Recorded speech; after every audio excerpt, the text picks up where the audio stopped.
Hello, good morning students. रोजगार with Poonam channel पे आप सभी का स्वागत है। बच्चों कैसे हो? होप सो अच्छे होगे, आपकी पढ़ाई अच्छे से कर रहे होगे। बहुत कम दिन बच गए, लास्ट 15 डेज आपके पास बचे हुए हैं। मोटिवेट रहना, इन दिनों में आपको मोटिवेशन की अब सख्त जरूरत है। इसीलिए मैं आज टॉपिक भी मोटिवेशन का लेके आई हूँ, ताकि आपके 15 डेज में इस हिसाब से स्ट्रेटेजी बनाओ कि आपके 15 डेज इंपॉर्टेंट रहे आपके लिए, आपका एस्टेट का एग्जाम निकालने के लिए। ठीक है, देखो एस्टेट ज्यादा लंबी चौड़ी कहानी तो नहीं है। ठीक है, आप अगर शांत होके पढ़ते रहोगे, मोटिवेटेड रहोगे कि हमें एग्जाम निकालना है, और आप माइंड से रिलैक्स रहोगे, तो 100% आप निकाल जाओगे। बस एक पॉजिटिव रहना कि मेरा एग्जाम जरूर क्लियर हो जाएगा। ज्यादा 150 में से ज्यादा मार्क्स नहीं लेने, ओनली 90 मार्क्स लेने हैं। और आप सोचते हो मैं बहुत 130 140 का स्कोर करूं या 90 करूं, मैं ऊपर हूं या नीचे, ये 90 ऐसा कुछ नहीं है। सभी इक्वल है जो 90 से ऊपर के बच्चे हैं।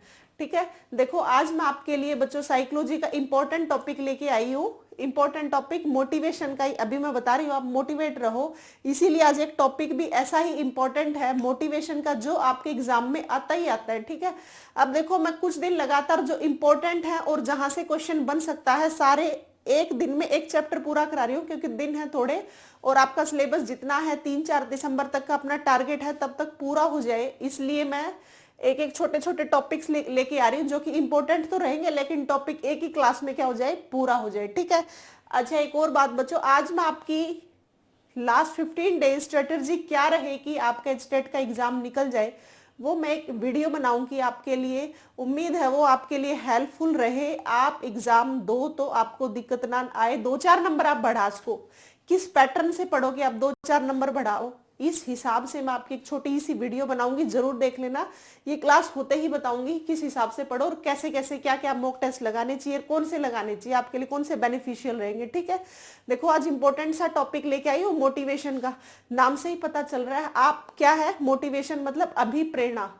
अभिप्रेरणा मोटिवेशन क्या है? मान लो मैं आपको बोला कि बच्चों आपके पास सिर्फ 15 दिन बच गए, आप पढ़ते रहो, है ना। तो ये आपके लिए क्या काम कर रहा है कि मोटिवेशन कर रहा है कि कहीं ना कहीं इंटरनली क्या हुई, जिज्ञासा हुई पढ़ने की। हाँ सिर्फ 15 दिन बचे हैं, फिर हमें पढ़ना ही नहीं है, एचटेट का एग्जाम हमारा निकल जाएगा। तो आपके लिए मैं क्या बोली है, मोटिवेशन की बात बोली। देखो कोई बात है या कोई भी चीज है, एनी वन एनीथिंग, कुछ भी है जो आपको, इंसान को आगे बढ़ने के लिए प्रेरित करती है। अब मैंने आपको बोला मैं एक छोटी सी वीडियो बनाऊंगी 15 डे स्ट्रेटेजी की कि आप 15 दिन में क्या क्या पढ़ो। तो मैंने आपके दिल में क्या आया कि हाँ देखेंगे मैम क्या बताएंगे, है ना, जो स्ट्रेटेजी की हमारा स्टेट का एग्जाम निकल जाए, उसे आप कहीं ना कहीं क्या होगे, मोटिवेट होगे। तो वो कोई भी इंसान है, कोई भी चीज है जिसको देख के आप मोटिवेट होते हो ना, वही क्या है, मोटिवेशन है।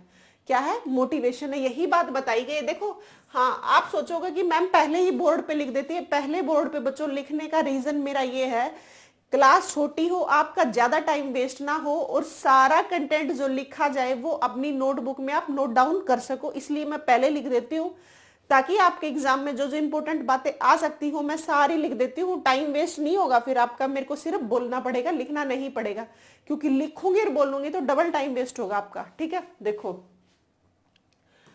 कोई भी बात होती है, कोई चीज इंसान को आगे बढ़ने के लिए प्रेरित करती है, वो क्या होती है, मोटिवेशन होती है। और एक और बात, मोटिवेशन हमेशा लक्ष्य केंद्रित होती है। लक्ष्य केंद्रित का मतलब क्या, अभी मैंने बोला कि बच्चों डेली आप क्या गया कि मैं बोलती हूँ कि बच्चों पढ़ते रहो, बहुत कम दिन बच गए हैं। इसका मतलब क्या हुआ, मैं आपको क्या कराना चाह रही हूँ, आपको समझाना चाह रही हूँ, मतलब आपको याद करा रही हूँ कि आपके पास दिन बहुत थोड़े बचे हैं। किस चीज के लिए थोड़े बचे हैं, एचटेट के लिए। इसका मतलब जो मोटिवेशन दे रही हूं उसके लिए एक लक्ष्य केंद्रित है, मतलब एक गोल है उसका, क्या है, एचटेट क्वालिफाई करना। इसीलिए कहते हैं मोटिवेशन क्या होता है, लक्ष्य केंद्रित होता है ना। फिर देखो आपका एचटेट का एग्जाम निकल जाएगा, एचटेट के बाद आप फिर से लग जाओगे कि अब वैकेंसीज आ रही है और वैकेंसीज के लिए हमें पढ़ना है। तो जब फिर आप पढ़ने लग जाओगे, वो क्या होगा, फिर मोटिवेशन होगा आपका कि भाई वैकेंसी आ रही है और मुझे सिलेक्शन लेना है, मेरी जॉब जरूर लग जानी चाहिए। फिर क्या रहोगे आप, फिर मोटिवेशन मिलेगा। तो लक्ष्य केंद्रित होता है हमेशा क्या, मोटिवेशन। ठीक है, क्या हुआ, अभिप्रेरणा क्या हुआ, लक्ष्य केंद्रित होता है, नहीं नहीं लक्ष्य केंद्रित होता है, इसमें लक्ष्य होता है ना। अच्छा फिर देखो अभिप्रेरणा शब्द, जो मोटिवेशन शब्द है, कौन सी भाषा, लैटिन भाषा के मोटम से बना है। मोटिवेशन वर्ड लैटिन भाषा के मोटम से बना है, जिसका मतलब होता है टू मूव, मतलब बढ़ो, आगे चलो, टू मूव।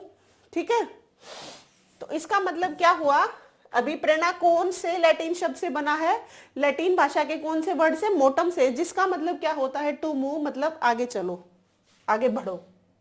अब देखो बच्चों, मोटिवेशन किस किस टाइप से हो सकता है, आपको मोटिवेशन समझ आ गया होगा ना। मोटिवेशन क्या होता है, कोई भी चीज, कोई भी पर्सन आपको कोई बात बोले और आप उससे क्या हो, इंटरनली एक्साइटेड हो कि मुझे ये चीज करनी है, मतलब दिल में एक जज्बा बन जाए कि नहीं ये चीज मैंने सुन ली और ये चीज मुझे करनी है। तो उस चीज ने आपके लिए किस चीज का काम किया बच्चों, उस चीज ने आपके लिए मोटिवेशन का काम किया। यही क्या होता है, मोटिवेशन होता है। मोटिवेशन का आपके एग्जाम में जरूर एक क्वेश्चन आएगा, आज जो क्लास ले रही हो इसमें से जरूर एक क्वेश्चन बनेगा, बस ध्यान से सुनते चलना। देखो टाइप्स ऑफ मोटिवेशन, मोटिवेशन दो टाइप से होता है, एक होता है इंटरनली, एक होता है एक्सटर्नल। मतलब एक अंदर ही अंदर जो चीज हमें मोटिवेट करती है, और एक बाहरी चीज, जैसे मैंने किसी से कोई भी बात सुनी या कोई भी चीज देखी, उस चीज को लेके जब मैं मोटिवेट हो रही हूं तो वो क्या हो गई, बाह्य मोटिवेशन। और जब इंटरनली मैं चीजों से मोटिवेट हो रही हूं वो क्या हो गई, आंतरिक अभिप्रेरणा, और एक होती है बाह्य अभिप्रेरणा। देखो आंतरिक कैसे होती है, आंतरिक मोटिवेशन कैसे हो सकती है, जो हमें मान लो प्यास लगी है ना, अब मैं आपको पढ़ा रही हूं और मुझे प्यास लगी, तो मैं इंटरनली क्या मेरे माइंड में आएगा कि मुझे पानी पी लेना चाहिए, इसका मतलब मोटिवेट हुई, मैं पानी को उठा के लाई, मैंने पानी पी लिया। तो ये क्या हुई, जब इंटरनली आपका दिल कोई काम के लिए बोले और आप उस काम को कर दोगे, तो वो क्या हो गया, वो हो गया इंटरनल मोटिवेशन। क्या हो गया, इंटरनल मोटिवेशन। जैसे भूख होगी, प्यास होगी, किसी की बात को सुन के गुस्सा आ गया, बहुत थक गए तो आपको नींद आ गई, किसी चीज को लेके घृणा होगी, ये सारी चीजें क्या है, भूख, प्यास, नींद, ये क्या है, इंटरनल मोटिवेशन। क्या है, इंटरनल मोटिवेशन। लिख लो एग्जाम्पल्स, भूख, प्यास, नींद। मतलब आपकी बॉडी ने जो चीजें बोली और आपने वो काम किए, तो वो क्या हुआ, इंटरनली मोटिवेशन। कहां से मोटिवेशन मिली, ये आपकी बॉडी से आपको मिली, आपकी बॉडी को इस चीज की डिमांड है। ठीक है, अब देखो एक्सटर्नल मोटिवेशन क्या हुआ, आप पढ़ रहे हो, आपके पास दो टाइप के बंदे हैं, आप एक तो आपको कहेगा कोई फायदा नहीं है भाई पढ़ाई का, ना जॉब लगती ना एग्जाम्स क्लियर होते हैं ना, और एक आपको आके ये कहे कि नहीं पढ़ो, आपका एग्जाम जरूर क्लियर होगा। आपको जिस बंदे ने आपको ये बात बोली कि नहीं पढ़ो जरूर एग्जाम क्लियर होगा, वो जो आपको बोली है ना, वो आपके पास है बाह्य मोटिवेशन। क्या है, एक्सटर्नल मोटिवेशन। मतलब किसी बंदे ने बोली और आप मोटिवेट हो गए, तो वो क्या हुई, बाह्य मोटिवेशन हो गई, एक्सटर्नल मोटिवेट हो गए।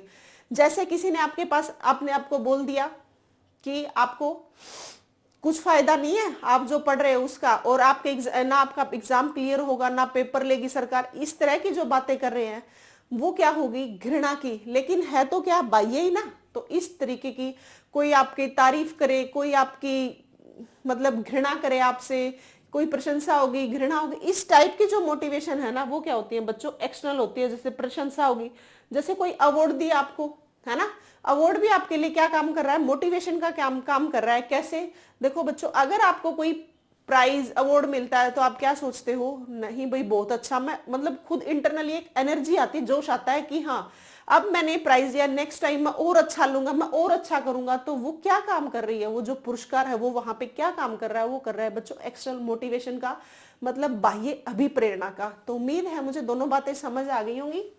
टाइप्स ऑफ मोटिवेशन कितने टाइप से होता है, एक होता है इंटरनल मोटिवेशन, एक होता है एक्सटर्नल मोटिवेशन। मतलब आंतरिक अभिप्रेरणा और बाह्य अभिप्रेरणा। अपनी इच्छा से जो इंसान कार्य करता है ना, देखो भूख लगी, प्यास लगी, आपकी बॉडी ने बोला, आपने अपनी इच्छा से काम किया ना, आपकी बॉडी ने ये बोला कि तुझे प्यास लगी हुई, आपने पानी पी लिया, तो वो क्या थी, मोटिवेशन तो थी, आपकी बॉडी ने इस बात को बोला और आपने वो काम किया, तो आपकी इच्छा से काम किया ना। तो इसीलिए बोलते हैं जब इंटरनल मोटिवेशन होता है वो आपकी खुद की इच्छा से होता है बच्चा, किसकी, खुद की इच्छा से होता है। ठीक है, और एक्सटर्नल बाह्य प्रभाव के कारण बाहर की जो, बाहर जितनी भी चीजें हैं वो एवरी पर्सन हो गया, एनीथिंग कोई भी चीज होगी, एनी वन कोई भी पर्सन हो गया, तो इस टाइप के कोई चीज आपको मोटिवेट कर सकती है, कोई इंसान आपको मोटिवेट कर सकता है बाहर से।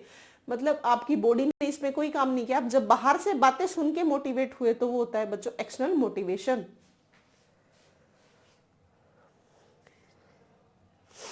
ये जितना भी लिखा है ना ये सारा इंपॉर्टेंट है। और बच्चों ये जो है ना मेरी क्लास को सुनते रहना, बाद में जरूर लिख लेना, क्योंकि बाद में आप जब लिखोगे जैसे इसमें नीड का एक चक्कर आएगा अभिप्रेरणा का, फिर अभिप्रेरणा की आत्म सिद्धि, self actualisation theory, Abraham Maslow Nidhi, वो जो ग्राफ है ना वो भी इंपॉर्टेंट है, हर एग्जाम में पूछा गया, अब की बार भी पूछेगा, चाहे वो पीआरटी, टीजीटी, पीजीटी किसी भी लेवल पे पूछ सकता है, लेकिन पूछता जरूर है। इसीलिए आपको ध्यान रखना है क्या कि आपको मैं जितना बता रही हूँ आज इंपॉर्टेंट क्लास है उसको देख लेना। और मैं जो 15 डेज की स्ट्रेटेजी बताऊंगी आप एस्टेट को कैसे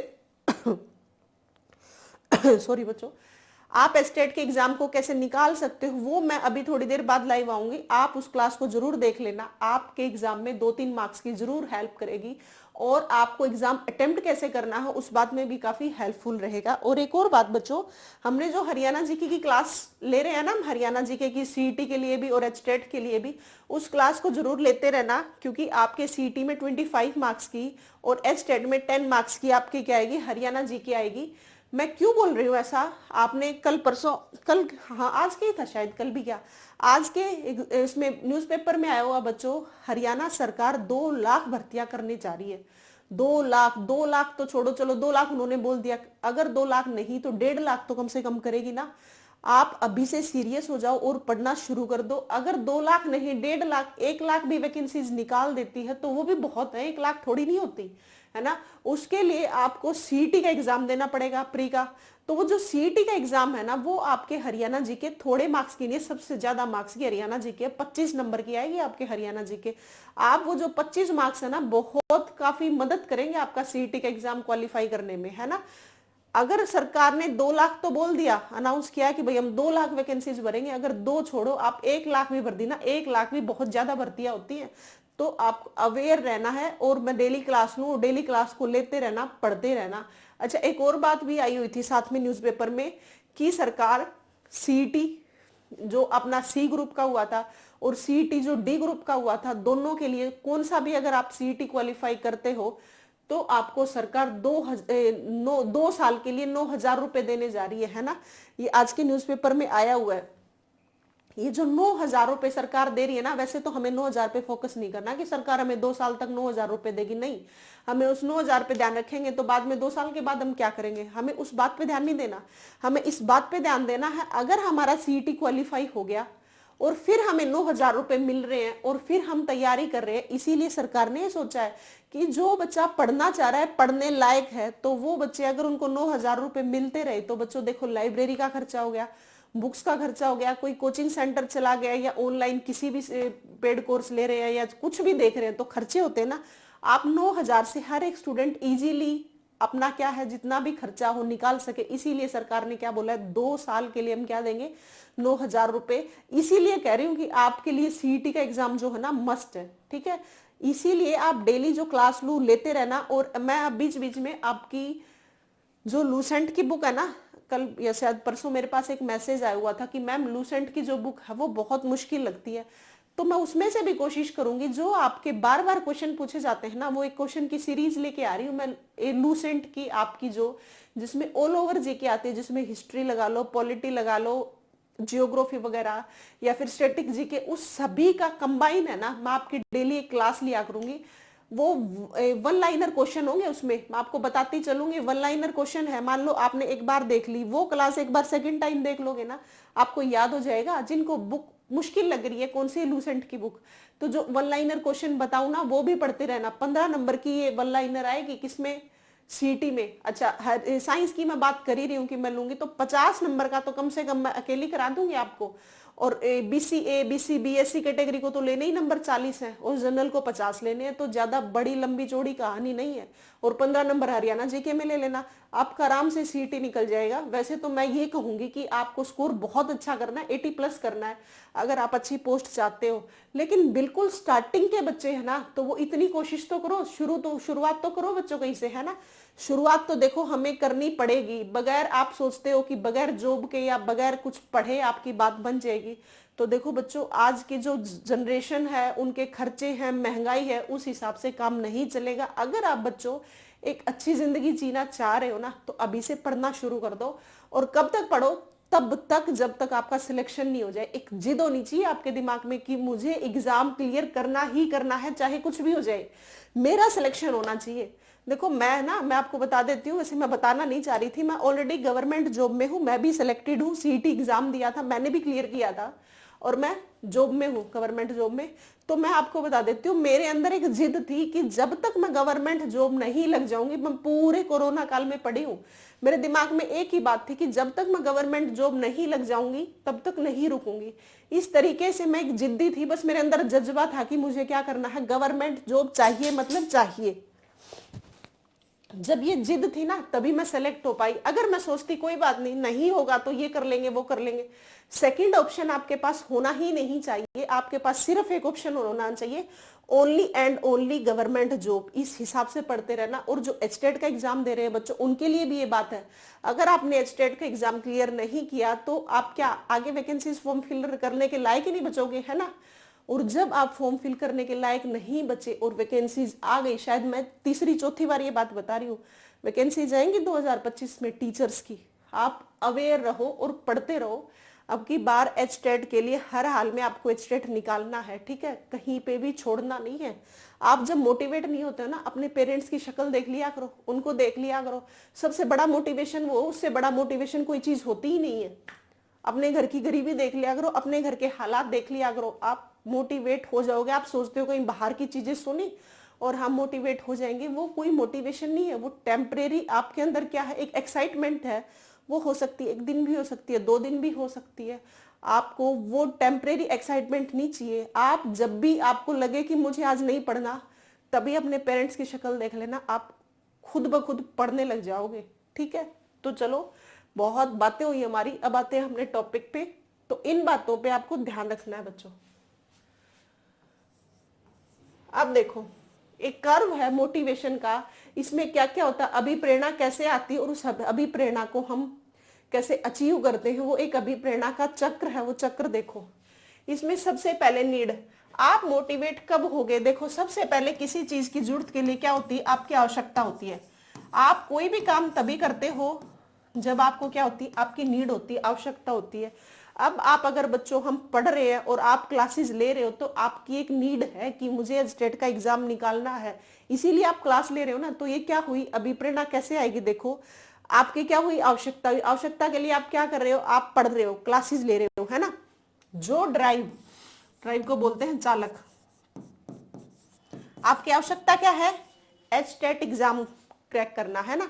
और जब आपकी आवश्यकता हो गई, आपका एचटेट का एग्जाम है, और उस एचटेट के एग्जाम के लिए आप जितने एफर्ट्स कर रहे हो ना, मतलब आप जितनी मेहनत कर रहे हो, कभी रात को पढ़ रहे हो, कभी दिन में पढ़ रहे हो, कभी कौन सी बुक उठा रहे हो, कभी कौन सी, ये जो जितनी एक्टिविटीज कर रहे हो ना, ये आप क्या कर रहे हो, चालक का काम कर रहे हो, ड्राइव कर रहे हो। मतलब आप अपने आप को किस हिसाब से चलाना है, मुझे कितनी देर पढ़ना है, या आप किस चीज का काम कर रहे हो बच्चों, आप ड्राइव का काम कर रहे हो, ठीक है। जब आपने ये सब काम किए और आपका एचटेट का एग्जाम आया और आपने जो एचटेट का एग्जाम क्वालिफाई कर लिया, तो फिर आपको क्या मिला, मतलब इंसेंटिव, प्रोत्साहन क्या मिला, एचटेट का जो एग्जाम क्वालिफाई किया उसका जो आपको क्या मिला, स्कोर कार्ड मिला। जो एचटेट एग्जाम क्वालिफाई किया हुआ, वो जो स्कोर कार्ड है वो आपके मोटिवेशन का काम करता है। किसका काम करता है, मोटिवेशन का काम करता है। तो देखो, किसी भी मोटिवेशन अचीव करने के लिए 3 चीजें होती हैं। सबसे पहले आप मोटिवेट तब, कब आपको मोटिवेशन चाहिए, उसके लिए आपकी क्या है, आवश्यकता है। सबसे पहले आपकी आवश्यकता है एचटेट का एग्जाम क्वालिफाई करना। फिर आप एचटेट के एग्जाम के लिए क्या कर रहे हो, बहुत सारी चीजों को क्या कर रहे हो, पढ़ रहे हो, ठीक है। जो आप पढ़ रहे हो ना, वो एक ड्राइव का काम कर रहा है। और जब ये आप ड्राइव का काम कर लिया और आपका एचटेट का स्कोर कार्ड क्लियर का आ गया, स्कोर कार्ड आ गया, स्कोर कार्ड उन्हीं का आता है जिनका क्लियर होता है, वो जो स्कोर कार्ड आ गया वो आपका प्रोत्साहन, इंसेंटिव का काम कर रहा है। और जब स्कोर कार्ड को देखोगे आप, क्या होगा, इंटरनली मोटिवेशन होगे। ये होता है मोटिवेशन का चक्र, मोटिवेशन का कर्व, ठीक है। अभिप्रेरणा चक्र इसको बोलते हैं। अब उम्मीद है समझ आ गया होगा, ठीक है। इसमें देखो क्या होता है, आपकी आवश्यकता होती है, आवश्यकता के लिए आप एफर्ट्स करते हो, मतलब चालक अभी बता रही थी, आप फिर जब वो काम कर रहे होते हो, आप पढ़ रहे हो और आपको समझ आ गया, मैं मान लो क्लास ले रही हूं मैं, आप ये क्या काम कर रहे हो, आप पढ़ रहे हो, जो गौर से सुन रहे हो, ड्राइव का काम कर रहे हो। और जब आप मैं सेकेंड टाइम ये बातें पूछने लग जाऊं और आप उनका आंसर दे पाओगे, इसका मतलब आप इंस्पायर हुए कि हाँ मैम अगली बार भी पूछ सकते हमसे, हमें ये बात याद करनी चाहिए। तो आपके किस चीज का काम किया, ये इंस्पायर का काम किया। और जो आपको इंसेंटिव मिला, जो एचटेट का एग्जाम्पल दे रही थी, उसका स्कोर कार्ड मिला, स्कोर कार्ड मिला तो आपको क्या हुआ, प्रोत्साहन। और जो स्कोर कार्ड मिलने के बाद आपकी वैकेंसीज आई मान लो 2025 में, उसका आपने फॉर्म फिल कर दिया। और फॉर्म फिल करने के बाद आपने एग्जाम क्रैक किया, सेकंड जो होगा मेनली सब्जेक्टिव नहीं, सब्जेक्ट का टीजीटी पीआरटी लेवल पे तो एक एग्जाम होता है ऑब्जेक्टिव, और पीजीटी लेवल पे होता है सब्जेक्टिव। जो आपने एग्जाम दिया और वो आपने क्लियर किया और आपकी जॉब लग गई, तो वो क्या हुआ, वो आपका हुआ बच्चों गोल, मतलब आपने लक्ष्य प्राप्त कर लिया।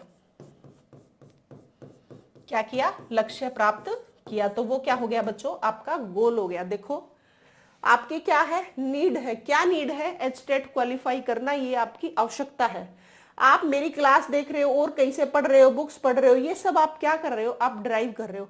और मैंने जब कुछ सुना और आपने बता दिया और नेक्स्ट टाइम सुनूंगी, इसके लिए आपने पढ़ा, ये आप क्या हुए, इंस्पायर हुए कि हाँ हमें मैम की क्लास लेनी चाहिए और हमें याद हो गई, हमें नेक्स्ट क्लास भी लेनी चाहिए।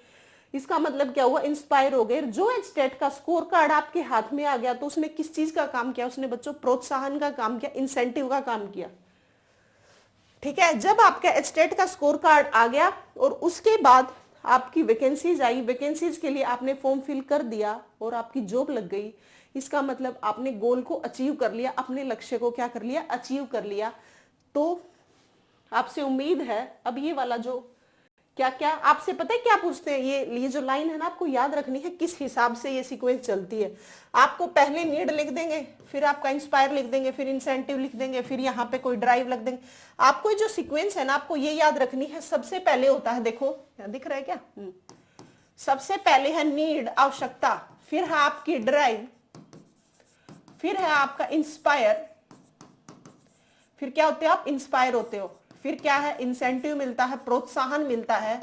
और जब आपको प्रोत्साहन मिल जाता है तो आप गोल को अचीव कर लेते हो। ये सीक्वेंस रहेगी, नीड, ड्राइव, इंस्पायर, इंसेंटिव और गोल। ठीक है, अब उम्मीद है बच्चों आपको ये बातें समझ आ गई होंगी मेरी। ठीक है, अब नेक्स्ट देखो,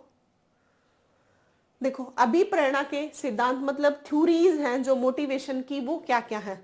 सबसे पहले तो ये कब दिया था, ये दिया था बच्चों अभिप्रेरणा के सिद्धांत 1954 में, अब्राहम सिद्धांत है ये, आगे आएगा अब्राहम का, तो अब्राहम मैस्लो का। तो देखो अभिप्रेरणा के जो सिद्धांत है ना,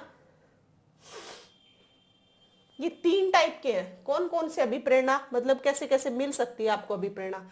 देखो अभिप्रेरणा के सिद्धांत में सबसे पहले है मूल प्रवृत्तियों का ही सिद्धांत, मूल प्रवृत्तियों का सिद्धांत।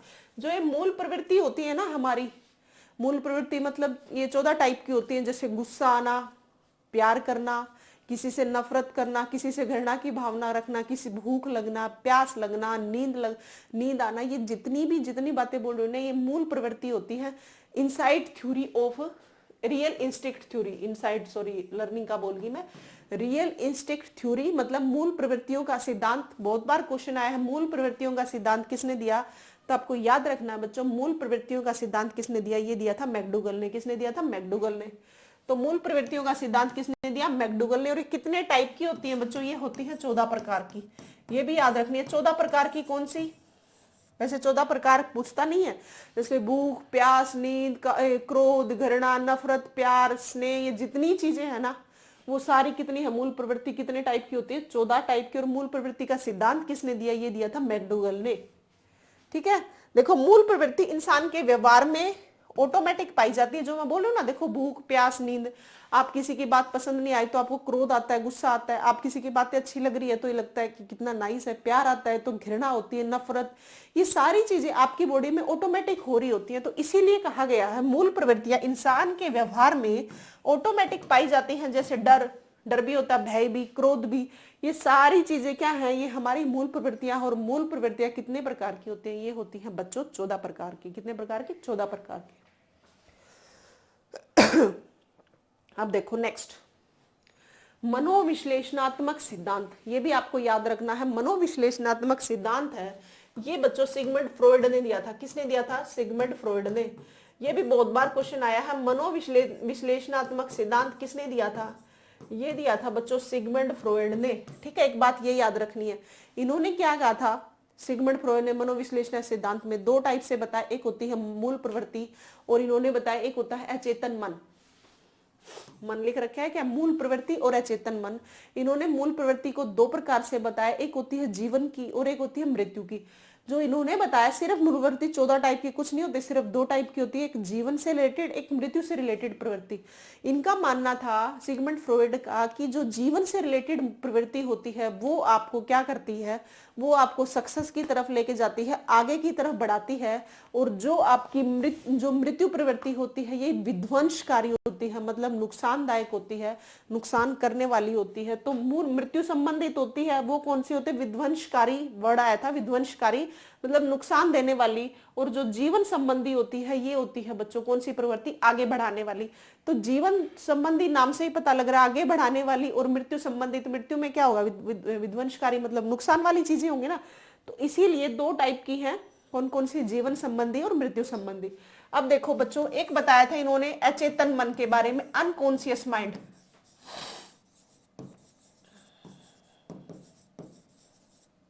ये अनकॉन्शियस माइंड कौन सा होता है? देखो बच्चों, अनकॉन्शियस माइंड मतलब आपको किसी चीज की इच्छा थी और वो इच्छा आपकी क्या हुई? पूरी नहीं हो पाई। तो वो जो बात है ना कहीं माइंड के पिछले हिस्से में ले गए, आपको अनकॉन्शियस में ले गए, अचेतन मतलब प्रेजेंट में वो चीज नहीं है। आपकी जो इच्छा थी वो बहुत टाइम बाद क्या हो गई? दब गई। वो कभी कभी आपके दिमाग में आती है, अदरवाइज वो नीचे दबा दी आपने इच्छा को अपनी को। उसे बोलते हैं हम अचेतन मन। मतलब वो बात जब आप बहुत प्रेशर देके याद करोगे तो आपको याद आएगी, अदरवाइज आपको याद नहीं आएगी। वो कहाँ लेके गए आप उस इच्छा को? आप लेके गए अनकॉन्शियस माइंड में, अचेतन मन में। इसीलिए इन्होंने किस पे बात कही? अचेतन मन पे, अनकॉन्शियस माइंड। वो आपके प्रेजेंट में जो आप डेली में यूज कर रहे हो, बातें कर रहे हो, लोगों से मिल रहे हो, उस टाइम वो बातों का कोई संबंध नहीं है, वो बिल्कुल अनकॉन्शियस माइंड में गई। देखो, कॉन्शियस माइंड होता है, एक सबकॉन्शियस होता है, एक अनकॉन्शियस माइंड। ये तीन प्रकार के होते हैं, चेतन मन, अचेतन मन और अर्धचेतन। सबकॉन्शियस वो होता है जो आपको कभी कभी याद आती है।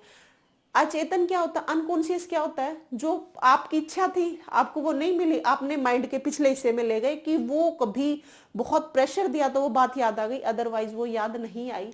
और चेतन मन कौन सा होता है? जैसे मैंने पढ़ा रही हूँ और आप ध्यान से सुन रहे हो ना, ये आप अपने चेतन मन का प्रयोग कर रहे हो। किसका कर रहे हो बच्चों? चेतन मन का प्रयोग कर रहे हो। ठीक है,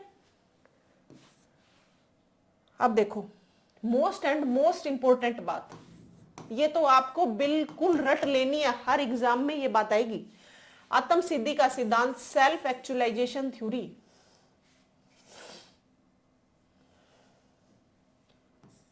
सेल्फ एक्चुअलाइजेशन थ्योरी मतलब आप एक कोई भी इंसान है उसको सेल्फ, खुद को एक्चुअलाइज क्या होता है, वास्तव में क्या चीज है। आत्म सिद्धि का सिद्धांत, आवश्यकता पूर्ति का सिद्धांत। आपकी जब जब आवश्यकताएं पूर्ति होती है वो किस हिसाब से होती है, क्या सीक्वेंस है। आत्म सिद्धि का सिद्धांत आपसे पूछते हैं किसने दिया था? ये दिया था बच्चों अब्राहम मैस्लो ने। ये भी आपको याद रखनी है, किसने दिया था? अब्राहम मैस्लो ने। आपसे पूछ लिया जाए आवश्यकता पूर्ति का सिद्धांत किसने दिया या आत्म सिद्धि का सिद्धांत किसने दिया, तो बच्चों आपको याद रखना है अब्राहम मैस्लो ने दिया। किसने दिया? अब्राहम मैस्लो ने दिया। ठीक है, देखो ये जो डायग्राम बनाया है, डायग्राम तो क्या है, ये जो आपने ट्रायंगल में जो बनाया है सेम किसने दिया था? ये दिया था अब्राहम मैस्लो ने। किस हिसाब से दिया था? एक सीक्वेंस बताई थी। अब्राहम मैस्लो ने क्या किया था, क्या कहा था? जीवन में सबसे पहले, जीवन में एक इंसान है या एक व्यक्ति है, वो सबसे पहले अपनी शारीरिक आवश्यकताओं को पूर्ति करता है। किसकी करता है? शारीरिक आवश्यकताओं की पूर्ति करता है। फिर सेकंड, हर एक व्यक्ति अपनी सुरक्षा की पूर्ति करता है। मतलब आपने आवश्यकता पूर्ति कौन कौन सी होगी? सबसे पहले शारीरिक आवश्यकताएं, भूख होगी, प्यास होगी, नींद होगी, सब कुछ जितनी बेसिक नीड है ना हमारी, जितनी भी है, वो सबसे पहले इंसान पूर्ति करता है। जब ये पूर्ति हो जाती है तो फिर इंसान क्या चाहता है कि मेरी सुरक्षा होनी चाहिए। भाई अब मैंने आराम से खा लिया पी लिया, अब मेरी क्या हो? सेफ्टी हो, सुरक्षा हो। सुरक्षा जब हो जाती है, बंदा सिक्योर हो गया, फिर सोचता है क्या? मेरे आसपास का जो समाज है, जो लोग हैं, वो मुझसे क्या करे, स्नेह करे, प्यार करे। मतलब इस तरीके से मैं लोगों के बीच एडजस्ट कर पाऊं कि मुझसे कोई नफरत ना करे, हर किसी का मुझे प्यार मिले, स्नेह से रिलेटेड। फिर बोलते हैं स्नेह, जब लोगों का प्यार मिल जाता है तो इंसान ये भी चाहता है प्यार के साथ साथ मुझे क्या मिले, सम्मान मिले। देखो सम्मान तो आप हो सकता है, ये तीन तो बेसिक है स्टार्टिंग की शारीरिक आवश्यकताएं, और क्या है सेकंड वन इज सुरक्षा चाहता है और स्नेह चाहता है। सम्मान जो चीज है देखो बच्चों, ये हर किसी को नहीं मिल सकता। तीन तो बेसिक बातें हैं। जो सम्मान की चीज है वो आपके समाज में बहुत इस टाइप के लोग हैं, अगर आप उसको पसंद आ रहे हो तो आपको सम्मान देंगे, अदरवाइज आपको सम्मान नहीं देंगे। तो सम्मान जो चीज है वो समाज कुछ दे सकता है, कुछ नहीं, लेकिन हर इंसान क्या चाहता है, सम्मान, सम्मान चाहता है। और जो सम्मान मिल जाता है, जब ये मान लो कि उसको क्या हो जाती है, आत्म सिद्धि, सेल्फ एक्चुअलाइजेशन, मोह माया को छोड़ के वो क्या सोचता है कि मैं कहाँ पे हो गया, अब मैं आत्म सिद्धि में चला गया, मतलब खुद में ही जाना, आत्मा से बातें करना, इस ब्रह्मांड की बातें ही ना करना, एक निश्चिंत, मतलब जो महर्षि वगैरह नहीं होते थे पहले के, तो वो बहुत कम लोग जाते हैं। आपने देखा होगा, महात्मा बुद्ध के बारे में सुना होगा आपने, वो कहाँ चले गए थे, कुछ दिन बाद उन्होंने घर त्याग कर दिया था ना छोटी सी उम्र में ही, तो वो कहाँ चले गए थे, वो चीजों में क्या, जो डेली लाइफ में जो चीजें होती हैं या आसपास के सराउंडिंग में जितनी चीजें होती है, उन सब चीजों को त्याग के कहाँ चल गए थे, एक तपस्वी बन गए थे। तो इस टाइप की जो चीजें हैं उसे बोलते हैं आत्म सिद्धि। इस टाइप की जो आत्म सिद्धि बहुत कम लोगों में आती है, जिनमें से कौन थे, महात्मा बुद्ध थे। तो अब आपको बच्चों ये आत्म सिद्धि सिद्धांत है अब्राहम मैस्लो का, आपको ये याद रखना है।